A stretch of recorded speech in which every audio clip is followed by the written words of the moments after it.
My grandmother pulled me aside at a family gathering and whispered, "You got an inheritance, so buy your cousin's luxury cars. It's only fair." When I refused, she scoffed, "Then don't expect this family to treat you kindly." I smiled, held up a letter, and said, "That's fine, because this just proves I wasn't supposed to tell you about my inheritance at all."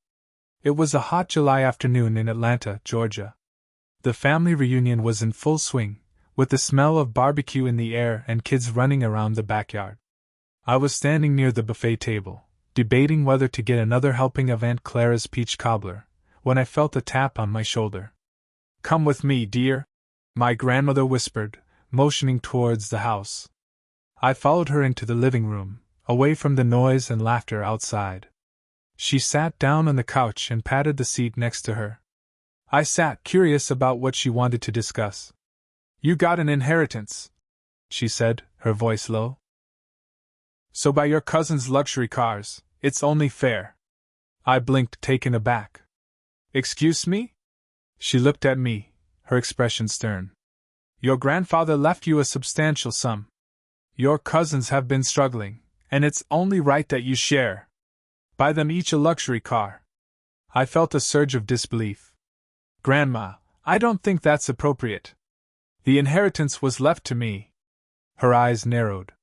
"Then don't expect this family to treat you kindly." I took a deep breath, reached into my pocket, and pulled out a letter.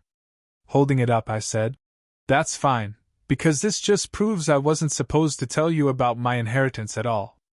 Her face paled as she recognized the official seal on the envelope. I turned and walked out, leaving her speechless. The rest of the reunion was tense. Whispers followed me as I moved through the crowd. Cousins who had been friendly earlier now avoided eye contact.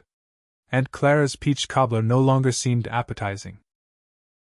Later that evening, I received a flurry of messages from family members. Some expressed disappointment, others outright anger. My cousins accused me of being selfish, claiming that Grandpa would have wanted the wealth to be shared. They demanded their fair share, citing past grievances and financial struggles. I stood firm, reiterating that the inheritance was left to me alone, as per Grandpa's wishes. The situation escalated when my cousins attempted to contest the will.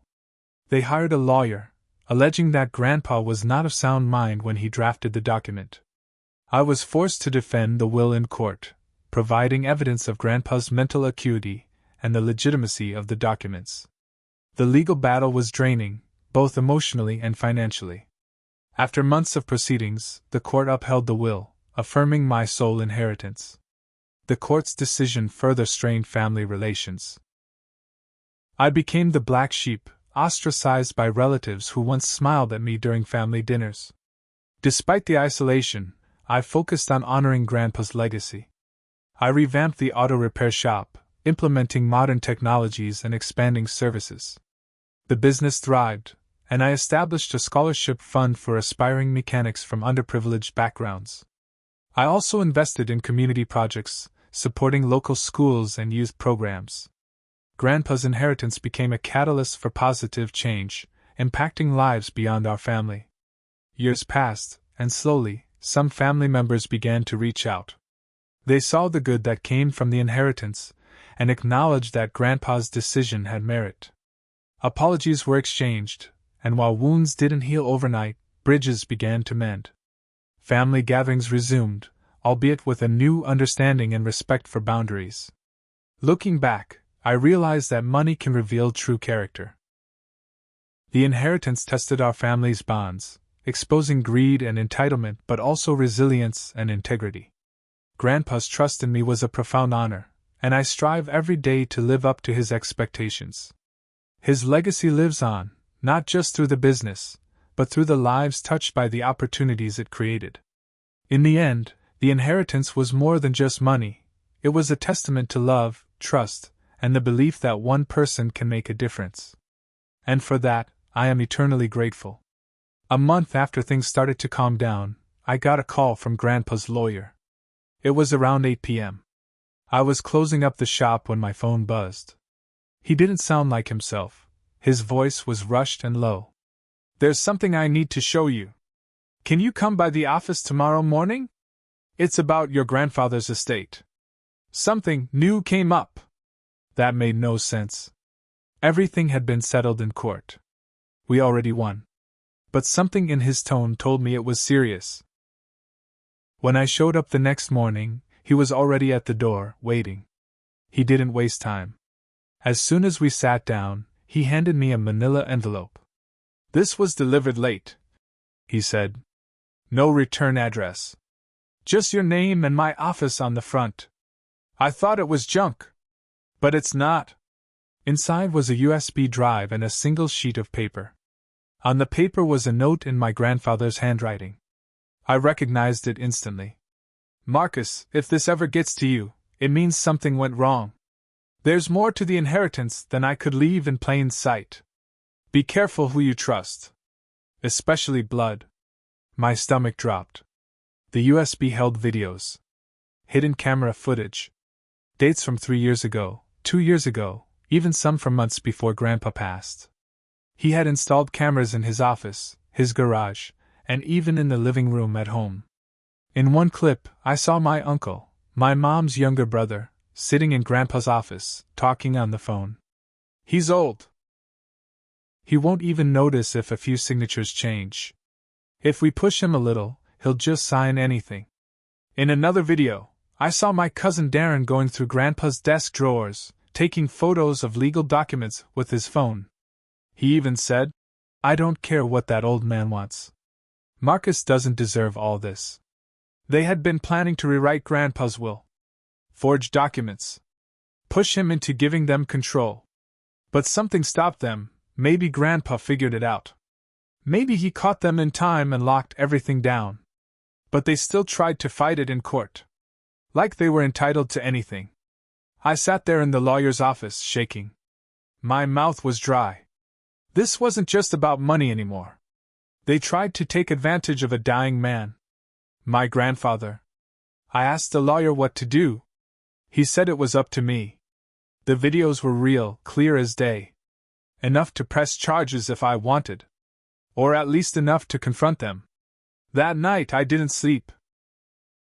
I kept thinking about every family dinner, every birthday party, every forced smile. They hugged me, called me family, while behind my back they planned to steal from a man who gave them everything. The next day, I showed the videos to my mom. She sat in silence the whole time, hands shaking in her lap. When it ended, she didn't say anything. Just stood up, walked outside, and sat on the porch for nearly an hour. Finally, she said, You have to do what you think is right. I'll support you. But they'll turn this into war. I sent copies of the videos to everyone in the family. No explanation, no message. Just the files. It didn't take long. My phone blew up, calls, texts, voicemails. Some begging. Some threatening. Some denying everything even though their faces and voices were right there on screen. Darren came to the shop the next day, slamming his car door so hard the alarm went off. He stormed inside.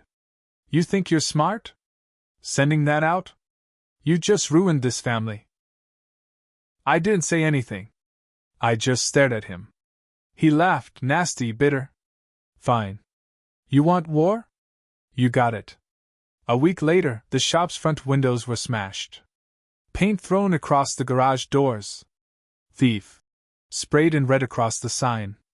I had cameras installed, of course. The footage showed a figure in a hoodie, but I recognized the walk. It was my uncle. The same man in Grandpa's videos. I called the cops. Filed a report. Sent in the new footage. Pressed charges. The next few months were chaos. The family split down the middle. Some defended me. Others called me a traitor. My name came up in gossip circles, in old church groups, even on local Facebook pages. Everyone had an opinion, and most didn't know the truth. But I didn't care. Not anymore. That wasn't the end of it, though. Because 2 weeks ago, a letter showed up at the shop. No return address. Inside was another note, written in block letters with black marker. You think this is over? There are things you don't know. Ask your mother about 1991. That's when everything changed again. Because 1991 was the year I was born. And whatever secret that note was hinting at, it was buried deep. I asked my mom. She froze. We're not doing this, she said, her voice trembling. Let sleeping dogs lie. But I couldn't. Not after everything that happened. Not with that kind of warning. So now I'm digging.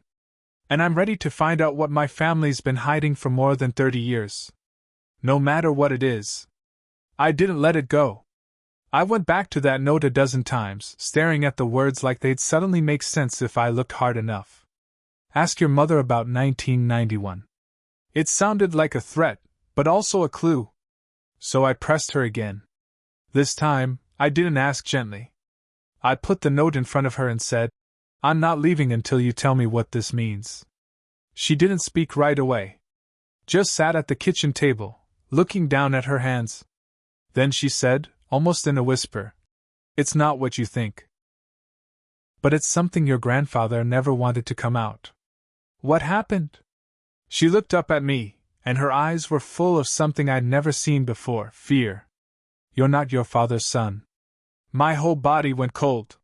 He loved you like his own, Marcus. He raised you. But biologically, your father was someone else. A mistake. Someone I met when I was young, stupid, and hurt. He was dangerous, involved in things he shouldn't have been. Your grandfather made him disappear from our lives. Legally, emotionally, everything. He cleaned it up so well, even I sometimes believed your dad was your real father. I couldn't speak. She continued, In 1991, your grandfather paid a man to change your birth records. Covered every trace. That's why the inheritance. It wasn't just because he loved you. It was protection. He knew one day, someone might come looking. Someone from that other side. I felt like the ground had shifted underneath me. Everything I thought I knew about my life. My father, my family, was now full of holes. And the note? It wasn't from my uncle. It wasn't from any cousin. It was from someone else. Someone who knew the truth about my past. Someone who had been watching. 2 days later, a black SUV parked across the street from my house and didn't leave for hours. No plates on the front. Tinted windows. Just sat there. I called the police, but by the time they arrived, it was gone. A week after that, a photo showed up in my mailbox. It was my mom, early 90s, standing outside a building I didn't recognize, holding hands with a man I had never seen before. On the back, scribbled in messy handwriting, He's still alive! And he wants to meet you. I showed it to my mom. She went pale. This is bad, Marcus. You don't know who he is. What he's capable of. Then tell me. I can't. I signed something. I made a deal with your grandfather. If he ever found us again, we'd disappear. Now I wasn't just dealing with family betrayal. I was caught in something much bigger. Something my grandfather spent decades trying to bury. But the thing is, my grandfather left me more than money. He left me control of his business, contacts, files. He kept records on everything, probably more than we realized. I started going through the old filing cabinets in the back office. One drawer was locked. I used a crowbar. Inside I found 2 things, a thick folder labeled MW 1991 and a locked metal box with a fingerprint scanner. The folder had surveillance photos. Names. Phone numbers. Maps. Bank records. All connected to one man, Michael Wynne. My biological father. Turns out, he wasn't just involved in bad things. He ran an underground operation stretching from Atlanta to Miami in the late 80s. Drugs, guns, blackmail. Disappeared right around the time I was born. And now, someone was trying to reopen that chapter. I had no idea why. Maybe they wanted something from me. Maybe they thought I had something Wynne left behind. Maybe they wanted revenge. What I didn't know was this: 1. My cousins tried to steal from me. 2. My uncle vandalized my business. 3. Someone from my mother's past was reaching out from the shadows. 4. And my inheritance wasn't just money, it was bait. I started getting anonymous emails. One said, "Check the storage unit. The one under the shop. He left you more than you think." I didn't even know there was a storage unit under the shop. But there was. Through a hidden door in the basement, behind a stack of old tires, I found a staircase. At the bottom, another door. Behind it, a room filled with crates, safes, and boxes. Some labeled with dates. Others with initials. The walls were lined with weapons. Documents. Photos. Stuff that could take down people in power if it got out. It looked like my grandfather wasn't just a mechanic. He was something else. A fixer. A cleaner. A man who knew too much, and knew how to keep secrets. He didn't just hide my past. He guarded it like a vault. And now, for some reason, someone wanted to crack that vault open. They knew I had it. They knew I was the key. And if I didn't find out what exactly I was sitting on, someone else would. And they wouldn't ask nicely. I didn't sleep for 2 days after finding the room under the shop. I went through every box, every file. Most of it was coded or half-burned or so old it barely made sense. But some of it was clear. One file had a photo of my biological father standing with my uncle. Smiling. Shaking hands. In front of Grandpa's garage. They knew each other. My uncle lied for years. He didn't just try to steal from Grandpa. He helped cover for the man who nearly destroyed our family. He helped hide him. I didn't understand why. But the more I dug, the more I found. Old bank transfers. Large amounts moving from unknown accounts into my uncle's business. They'd been laundering money. For decades. Grandpa knew. And that's why he left everything to me. Because he was trying to stop them. He didn't trust anyone else. And it wasn't just my uncle. It was Darren too. My cousin. He helped run the operation after Grandpa got sick. That's why he was so angry about the inheritance. He thought the business would be his. He thought he'd be able to use it to keep moving dirty money. They weren't just greedy. They were criminals. I didn't call the police this time. I called a reporter. Someone Grandpa had in his files. Someone he trusted. A woman named Julia. Investigative journalist, Atlanta Chronicle. I gave her everything. The photos. The files. The footage. I told her everything, and she agreed to keep me anonymous, for now. The story dropped 2 weeks later. It exploded. Family ties to decades-long crime ring hidden beneath local auto shop. They raided my uncle's house. His accounts were frozen. He was arrested for fraud, tax evasion, and conspiracy. Darren tried to run. They caught him in Tennessee with fake IDs and $80,000 in cash. The rest of the family? Most stopped talking to me. Said I betrayed my blood. But the ones who mattered knew the truth. My mom finally admitted everything. How she had been threatened. How she had been paid to keep her mouth shut. How she stayed quiet to protect me. And how, deep down, she knew the day would come when silence wouldn't be enough. I thought that was the end of it. Until I got another letter. No return address. Inside was a photo. My grandfather. Sitting in the hidden room under the shop. Writing. Behind him, a shadow. A man I didn't recognize. On the back. You only opened one door. There are more. I looked closer. The man in the photo wasn't anyone I'd seen before. But the jacket, the scar on his hand. It was the man from the video I'd seen 3 months earlier. The one standing behind my cousin while he searched Grandpa's desk. The one I had assumed was a nobody. Turns out he wasn't. Julia helped me track him down. His name was Vincent. A former partner of my biological father. They used to run jobs together. Until Grandpa forced them apart. Paid them off. Threatened them.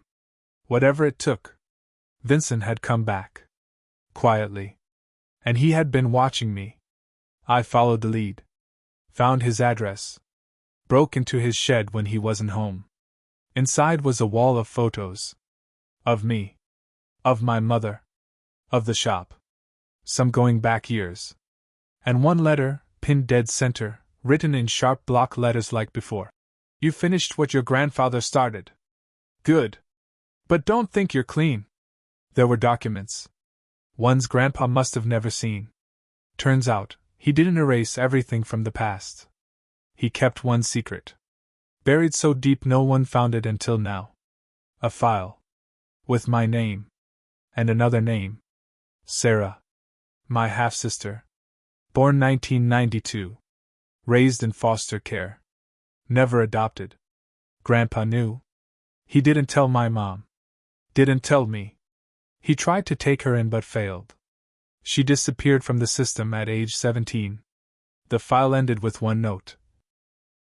She knows what happened. She knows who her father is. If she ever finds Marcus, protect him. Now I knew what came next. I wasn't done. My family was broken. I destroyed them. And I had to. For the truth. For justice. But I also lived with the fact that I let my anger decide everything. I could have warned Darren. Could have confronted my uncle first. But I didn't. I wanted revenge. I wanted to scorch the earth. And I did. But now I had a sister out there. One with the same blood. And if her life was ruined because of all this, because of him, then I owed her more than just protection. I owed her the truth. Even if it finished what was left of me.